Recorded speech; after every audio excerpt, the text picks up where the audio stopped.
My name is Victoria Morgan, and I'm the older twin by 3 minutes to my sister Tiffany. Those 3 minutes might as well have been a lifetime because in our family, Tiffany was the golden child and I was just the afterthought. We grew up in a sleek Denver condo where Mom Nancy ruled her marketing empire from her phone, and Dad Douglas coded away in his home office. From the outside, we looked like a perfect middle-class family, polished, successful, untouchable. But inside those walls, fairness was a myth. Tiffany got everything: designer clothes, ballet lessons, coding camps, and Mom's endless Instagram posts boasting about her star. Me, I got hand-me-downs, a second-hand laptop, and a pat on the head if I was lucky. The moment that broke me came after college graduation.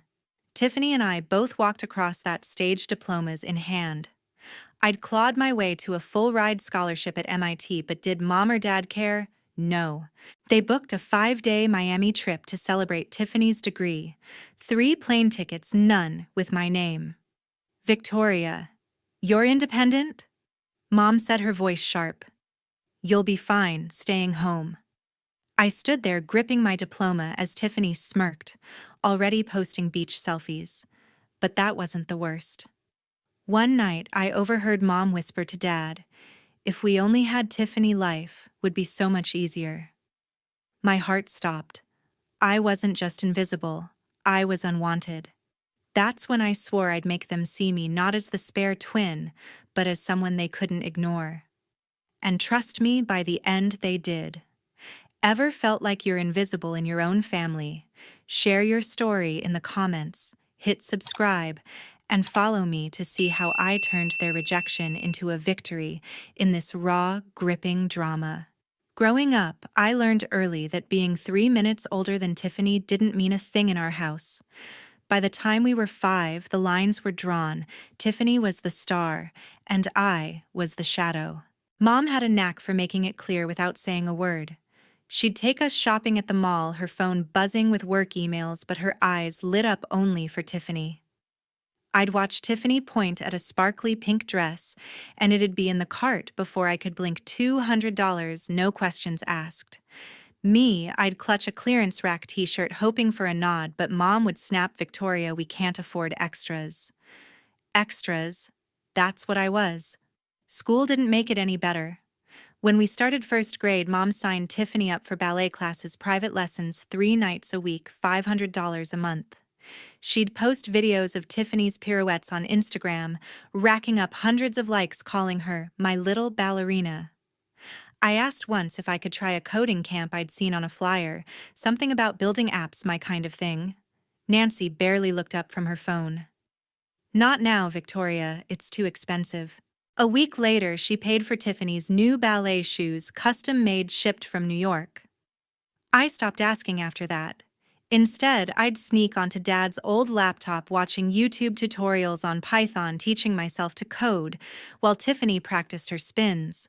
Dad wasn't much help either. He'd spend hours in his home office coding for some tech startup, barely noticing me. The one time I showed him a simple game, I'd built a clunky space shooter. His eyes flicked to Tiffany, who'd just walked in with a new ballet trophy. "That's great," Victoria Douglas mumbled, then turned to her. "Tiffany, tell me about your competition." I stood there, my laptop screen dimming, feeling like I'd vanished. By middle school, the gap widened. Tiffany got a brand new iPhone for her 12th birthday, top model, rose gold, $1,000. My gift, a refurbished flip phone that barely held a charge. Mom said it was practical for me, but practical didn't explain why Tiffany's phone was in every Instagram story captioned, "Proud Mom Moment." I'd scroll through Mom's posts at night, counting 50 pictures of Tiffany, her ballet recitals, her school awards. Me, one blurry shot from a science fair buried under hashtags for Tiffany's latest performance. School was my escape, but even there, Tiffany's shadow loomed. In 7th grade, I joined the math club, hoping to stand out. I worked late nights solving equations, aiming for the regional competition. When I scored a 95 on a test, I rushed home thinking maybe Mom would notice. She was at the kitchen counter scrolling through her phone. "Mom, look, I got the highest score in class," I said, holding up my paper. Nancy glanced up, nodded, then turned to Tiffany, who'd just walked in. Tiffany, how was your ballet rehearsal?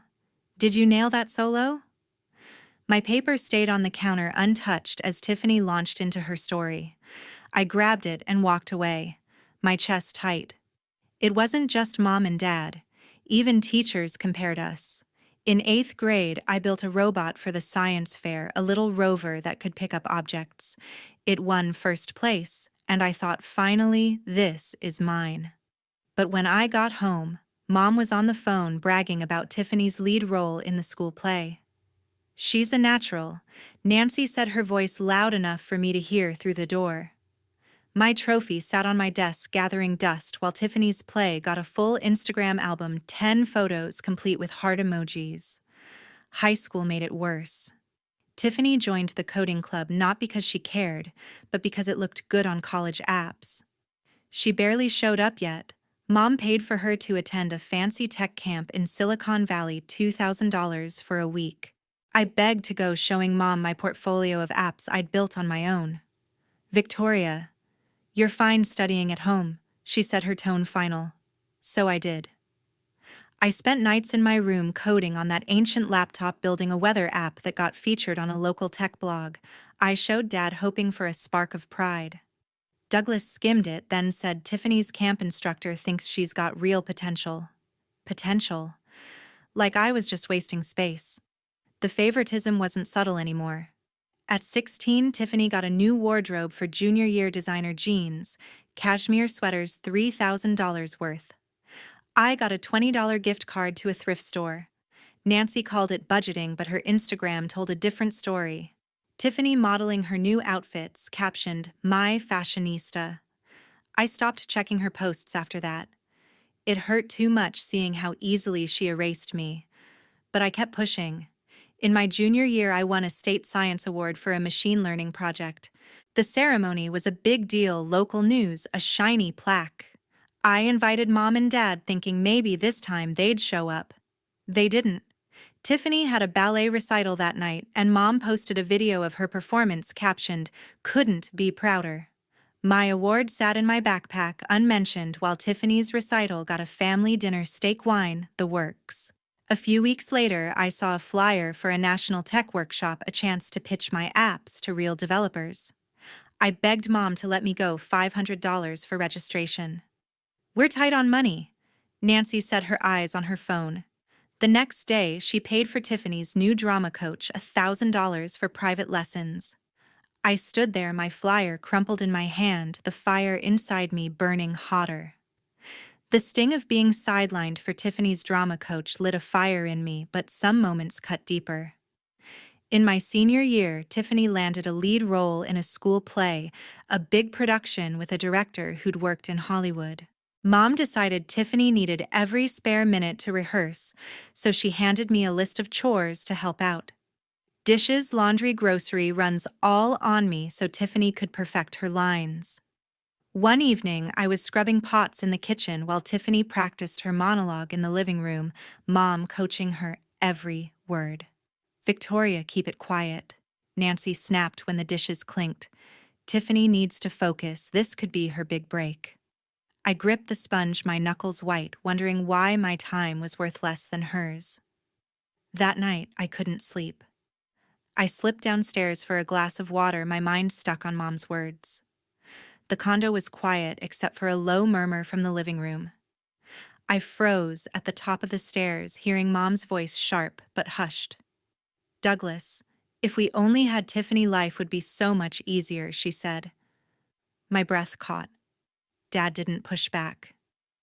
"Yeah." Douglas muttered, "Victoria's so independent, she doesn't need us like Tiffany does." My heart felt like it was being crushed. I wasn't just overlooked, I was unwanted, a burden they wished they could shed. I tiptoed back to my room, my hands trembling, and pulled a notebook from under my pillow. I started writing every chore I did for Tiffany, every time they chose her over me, every moment I felt invisible. That notebook became my armor, holding the pain I couldn't voice. The next morning, I played it cool. I smiled at breakfast past the orange juice and nodded as Mom gushed about Tiffany's rehearsal. But inside, I was changed. Those words, "if we only had Tiffany," looped in my head, slicing deeper each time. I stopped chasing their approval and doubled down on my own goals. I aced AP classes, led the coding club, and built an app that landed on a national tech blog. My teachers noticed. Mr. Gary Simmons, my coding teacher, called me a game changer in front of the class. But at home, it was all about Tiffany's path to stardom. I won a National Tech Scholarship, $10,000 for an AI project on urban planning, but I didn't tell Mom or Dad. I knew they'd be too busy driving Tiffany to her next rehearsal. The hurt wasn't just being ignored, it was the lies they told to justify it. At a parent-teacher conference, Mr. Simmons praised my work to Nancy. "Victoria's talent is rare," he said, his voice firm. Nancy nodded, her smile thin. "She's always been so independent," she said, like that excused everything. Later, I overheard her on the phone with a friend.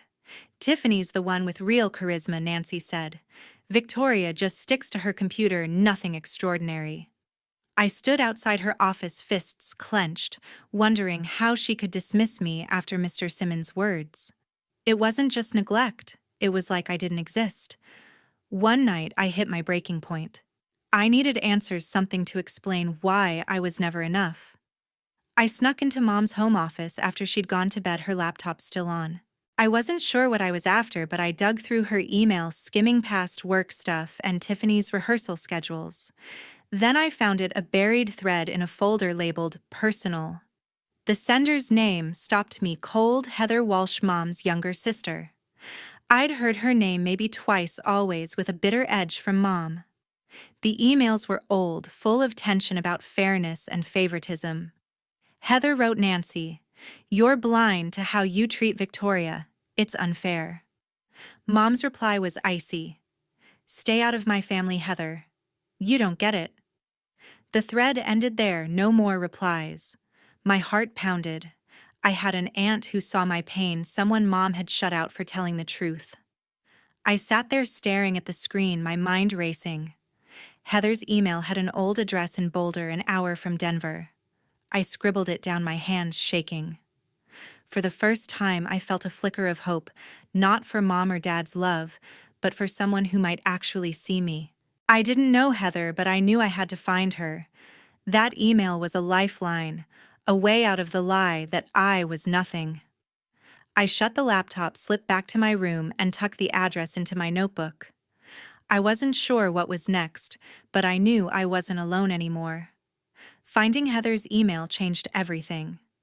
That weekend, while Mom and Tiffany were off at another rehearsal, I took a bus to Boulder, an hour from Denver. My hands shook as I clutched the scrap of paper with Heather's address, my heart pounding with nerves and hope. What if she didn't care? What if she was like Mom? I pushed those fears aside and knocked on the door of a small, cozy house with a tidy front yard.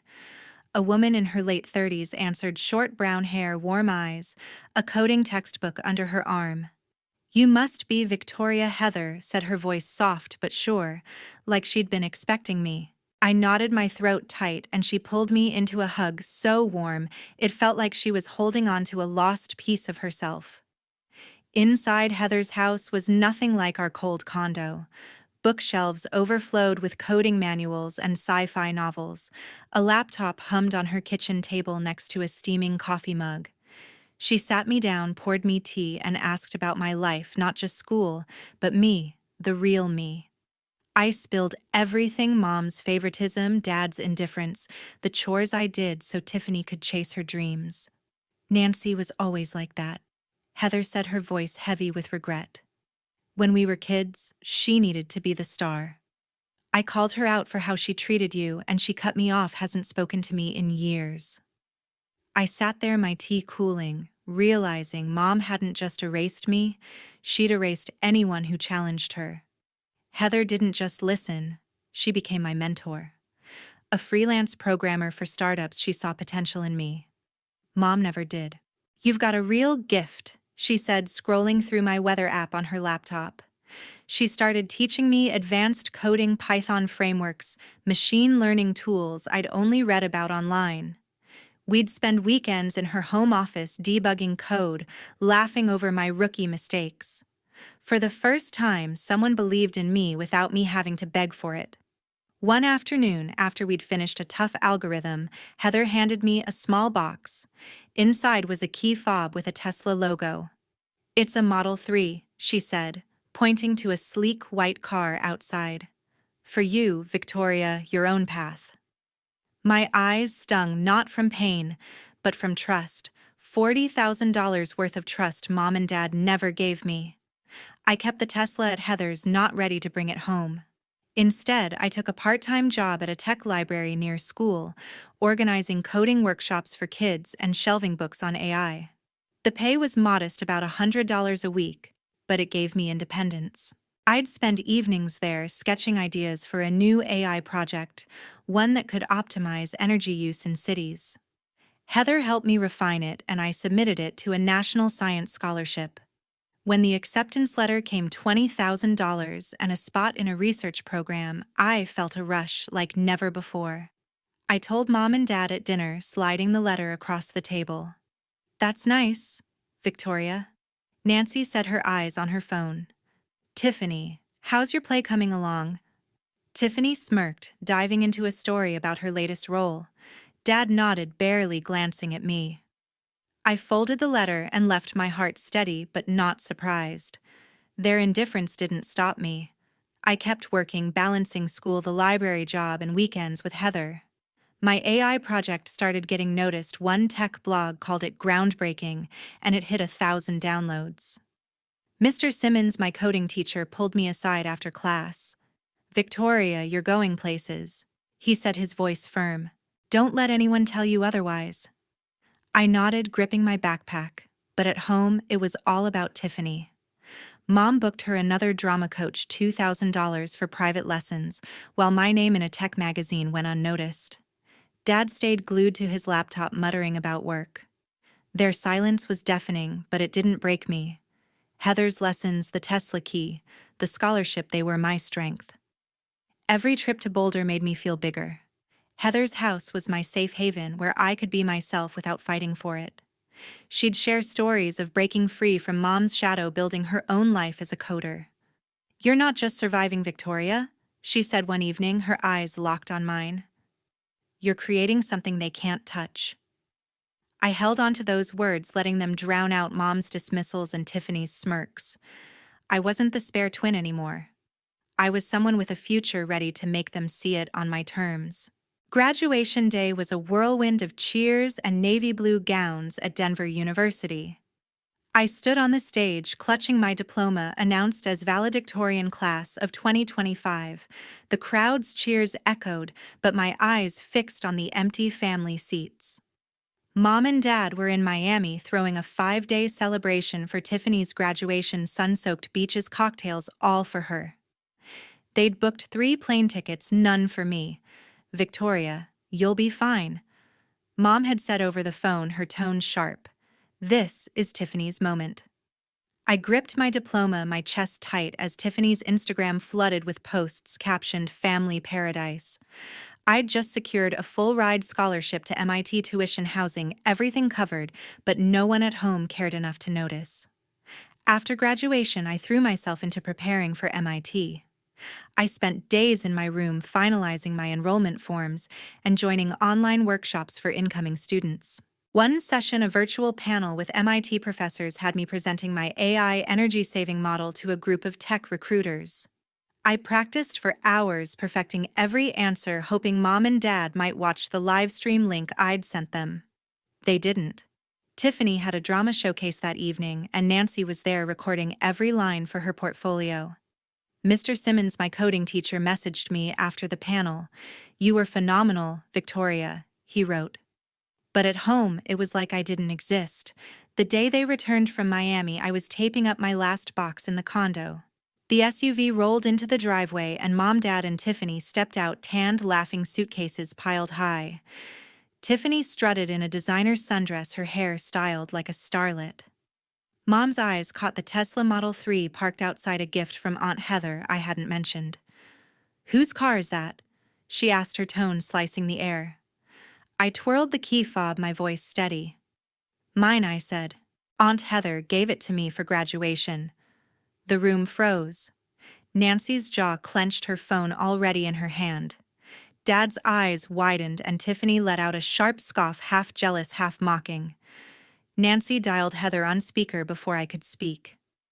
"Heather, it's Nancy," she said, her voice trembling with fury. "A $40,000 Tesla." "Are you serious?" Heather's voice came through, calm and unyielding.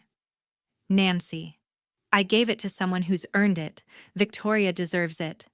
Mom's face flushed red. "Tiffany needs a car too. She's got college auditions." I nearly laughed. Tiffany, fresh off a Miami trip draped in designer gear, needed a car. Heather didn't flinch. "You've given Tiffany everything, Nancy. Victoria's been invisible to you for years." The call ended abruptly, Mom's hand shaking, her phone still gripped tight. Dad stepped forward, his voice low. "Victoria, that car's too much," he said. "Tiffany could use it for her acting gigs, it's only fair." I stared at him, my pulse racing but my resolve ironclad. "I'm keeping it," I said, my voice cutting through the silence. "I've earned it." Nancy's eyes flashed. "Don't be selfish," she snapped. "We're a family. You need to support Tiffany." I reached into my bag, pulling out an envelope. "This is my MIT scholarship," I said, sliding it across the table. "Full ride, tuition, housing, everything. I leave next week." Their mouths opened, no words coming out. Tiffany's phone slipped from her hand, her smirk vanishing. I wasn't done. The night before, I'd spent hours drafting a LinkedIn post, pouring out years of truth. Mom's favoritism, Dad's neglect, the chores I did so Tiffany could shine. I hit post on my phone, my hand steady. "Check your feeds," I said, locking eyes with Mom. "It's all there, how you chose Tiffany over me every single time." The post went live, detailing the ignored scholarships, the Tesla from Heather, the years of being the spare twin.